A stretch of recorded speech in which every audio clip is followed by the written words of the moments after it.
obviously very, very close. The fact that they lived in different cities, Vienna and Berlin, allowed them to correspond and at the same time, almost paradoxically, prevented them getting too close, or one might better say, seeing too much of the truth about one another. For years, the two men corresponded regularly, exchanging ideas, thoughts, and findings. But their relationship also turned sour. In 1903, the two men met for the last time. Fliess by then had every good reason to suspect Freud's ingenuousness, to fear that Freud was intent on plagiarizing him, or more bluntly, stealing from Fliess a theory of bisexuality, which by then Fliess had been working on for nearly 4 years. And Fliess declined the invitation to go on this hiking exhibition, convinced that Freud had a plan to lure him to his death. Freud confessed, "An intimate friend and hated enemy have always been necessary requirements of my emotional life." Loss and loneliness seemed to play a large part in the life of Sigmund Freud. He was mourning his father, who died in 1896, while he was writing The Interpretation of Dreams. This book has a subjective significance for me personally, a significance which I only grasped after I had completed it. It was, I found, a portion of my own self-analysis, my reaction to my father's death. That is to say, to the most important event, the most poignant loss of a man's life. Many of the dreams and the interpretation of dreams that he discusses, and many of the themes that he discusses, are dreams and themes about how do you live with loss? How do you make sense of the past when elements of the past are going to disappear from your life, and how do you retain them in some form that's meaningful? Mothers and fathers play a huge role in Freudian analysis. Although he changed his mind a number of times about specifics, Freud was certain that boys' and girls' relationships to their parents were crucial to development, sexually and psychically. He believed the full emancipation of women would mean the end of an ideal. After all, he concluded, nature has destined women, through beauty, charm, and sweetness, for something else. There's a lot of emphasis been put on Freud's diminishing women by talking about penis envy. Freud was wrong about women in a number of ways, and in one aspect of his being wrong was that he saw mothers as entirely benign. Otto Rank said that, essentially that Freud knew no mother other than the good mother. He was afraid to say anything critical because of his own anxieties around his own mother, and that whenever he approached that subject, he veered off. Modern psychoanalysts believe that little girls develop a sense of femininity very early in childhood. If a woman feels persistent inferiority to men, development has gone profoundly wrong.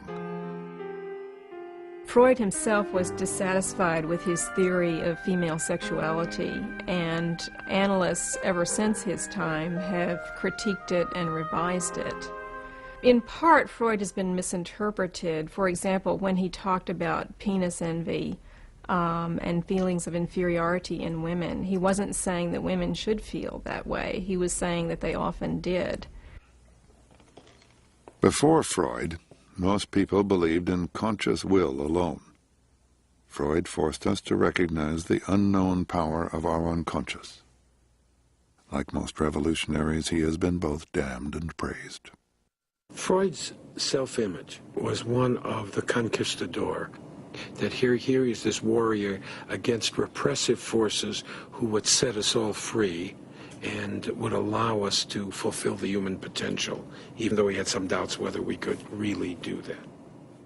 He's never in any doubt that one day he's going to arrive. This is the Sigmund Freud who, in 1896, with his seduction theory, proclaimed to his medical colleagues that he had discovered no less than the source of the Nile of neuropathology. That's a quote.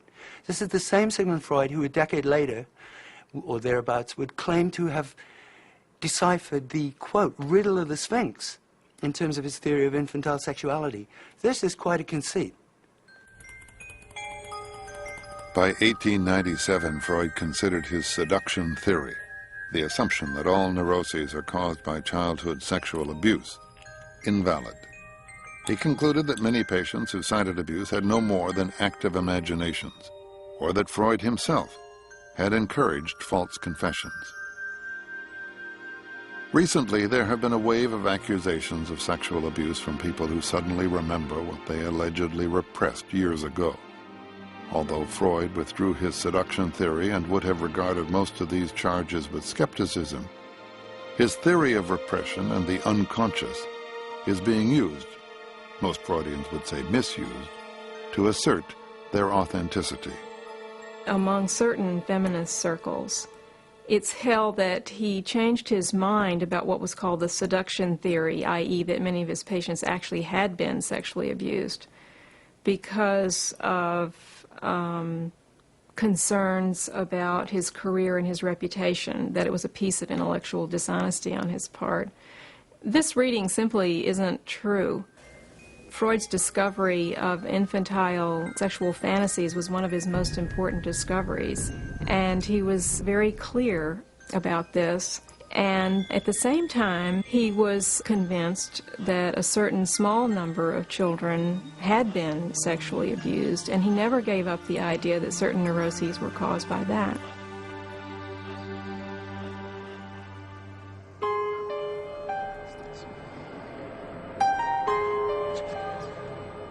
The study of Freud is sometimes considered more of a religion than a science, and yet when measured against scientific findings, at least some of Freud's theories hold true. Everybody dreams, probably. Although many of us forget them, during a normal night's sleep we dream for about 1/5 of the time. Our most vivid dreams come to us during REM, rapid eye movement sleep.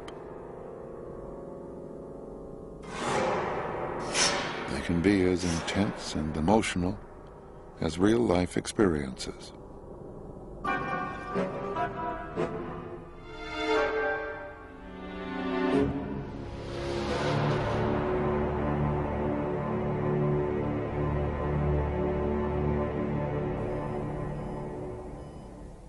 At the Bethesda Sleep Disorder Center in Cincinnati, Ohio, experiments on dreams and sleep are conducted almost daily. He's had a scene change, you know, like he's gone from one room to another, or the whole theme and place of the dream has changed. I think patients are attached to electrodes which measure various impulses, including REM. EEG readings, which record the electrical activity of the brain, show that these periods of rapid eye movement correspond with particular brain rhythms. The notion that REM sleep, the physiology, has somehow destroyed, altered, or made Freud untenable, I think we too quickly, my colleagues, even my psychoanalytic colleagues, jump much too quickly to the notion that Freudian theory is somehow put aside by the laboratory work. Freud theorized that dream function helps keep us asleep. REM theory supports this idea. The more REM we have, the more we dream.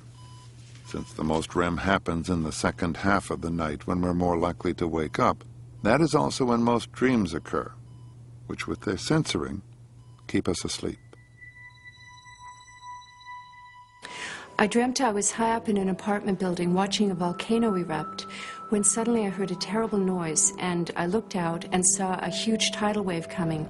And at that moment I suddenly thought, my children, and I turned around and saw each of my 3 children being swept out of the building. The next moment I was in the water swimming after them, and I was trying to find them, and I was crying and crying in the water. Then I was on dry land looking for them, and I saw all these dead people lying around. And first I found my eldest daughter, and she was wet, but she was alive. Then my middle daughter, and I knew for sure my youngest daughter was dead. And sure enough, I saw her lying out among all these other people, and she was dead. And I was crying and crying, and I woke up.